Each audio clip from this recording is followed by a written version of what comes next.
Hi student, I am PK Jha. Today I discuss to the colligative property. The colligative properties may be the solution chapter. First of all, what is the colligative property? The colligative property कहने का तात्पर्य colligative property क्या होता है? तो कहने का those property of the solution that depends on the ratio of the number of solute particle to number of molecules or ions in the solution and note on the nature of the chemical species the terms of the colligative property। मैंने कहने का तात्पर्य हुआ जो कोई solution में वह dependent करेगा जो नंबर ऑफ सॉल्यूट और सॉल्यूशन किस पे निर्भर करता है और वो नेचुरली जो है पार्टिसिपेशन नहीं होता है, वो जो है बनाने की प्रवृत्ति पे निर्भर करता है। हम लोग चार प्रकार की कोलिगेटिव प्रॉपर्टी के बारे में हम लोग पढ़ते हैं। सबसे पहला आता है lowering in the vapour pressure, उसके बाद होता है elevations in the boiling points, depressions in the freezing point and osmotic pressure. Very important, ये ऑटोमेटिक हर वक्त पूछ देता है। तो अभी हमको जो मैथमेटिकल एक्सपेंशन करना है वो लेयरिंग वेपर प्रेशर के बारे में पढ़ना है। The vapour pressure exalted by the liquid under the equilibrium condition at given temperature.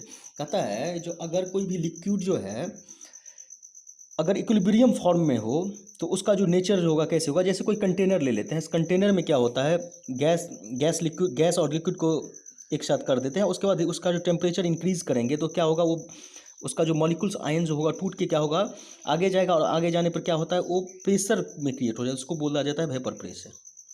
ठीक है, उसके बाद हम लोग अब मैथमेटिकल एग्जाम्पल्स करेंगे। मैथमेटिकल टर्म्स क्या क्या होता है। मैथमेटिकल टर्म्स जो होता है बहुत ही इंपॉर्टेंट है, कॉम्पिटिटिव व्यू से भी और इंटर में भी पूछ देता है कभी कभी। तो बिल्कुल देखेंगे। जो फर्स्ट ऑफ ऑल क्या करेंगे, हम पी नोट ले लेंगे। पी नोट बराबर हो जाता है वेपर प्रेशर। ठीक है, और हो जाएगा द सॉल्वेंट ऑफ एक लेंगे पी सॉल्यूट। ठीक है, टू गिवन टेम्परेचर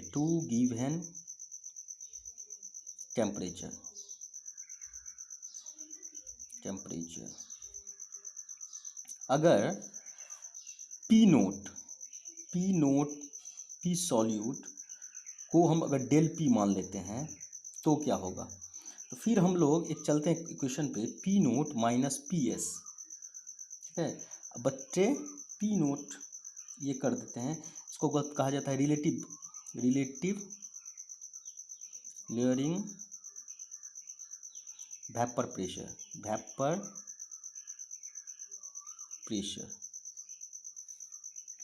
इसमें क्या होगा, अब चला जाएगा according to the Rawls law.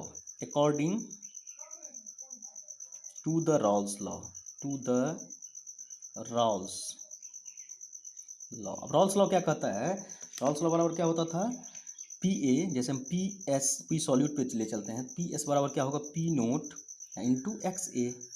और ये एक्स ए जो होता है ये क्या होता है, ये मोल फ्रैक्शन होता है, ये हो जाता है मोल फ्रैक्शन, ये हो जाता है आपको मोल फ्रैक्शन। सो इसी तरह क्या होगा, अगर हम यहाँ इस समीकरण से यहाँ से समीकरण एक को अगर हम डेल पी बराबर क्या लिखेंगे, अगर डेल पी ले लेते हैं तो क्या हो जाएगा P naught minus P S. अगर ये पी नोट यहाँ से खींच लेंगे तो क्या हो जाएगा, आपको पी नोट खींचेंगे तो क्या होगा P naught minus P naught into X A. ठीक है ना। उसके बाद क्या होगा, अगर हम डेल पी यहाँ दे देते हैं, डेल पी बराबर क्या हो जाएगा P into 1 minus x A. ठीक है ना, 1 माइनस एक्स ए। तो ये क्या होगा, अगर क्रॉस मल्टीप्लिकेशन करते हैं हम लोग, इसको पी नोट कर देंगे हैं तो क्या होगा, अगर इसको क्रॉस मल्टीप्लिकेशन करेंगे तो क्या होगा,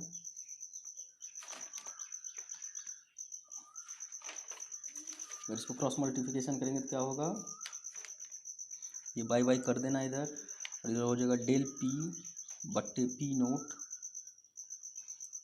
और 1 माइनस एक्स ए बराबर हो जाएगा x B of mole fraction.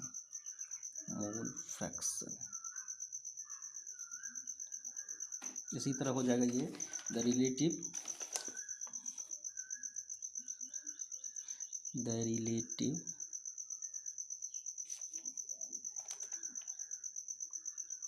layering vapor pressure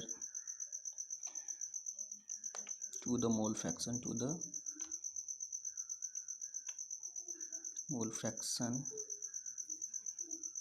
of the solute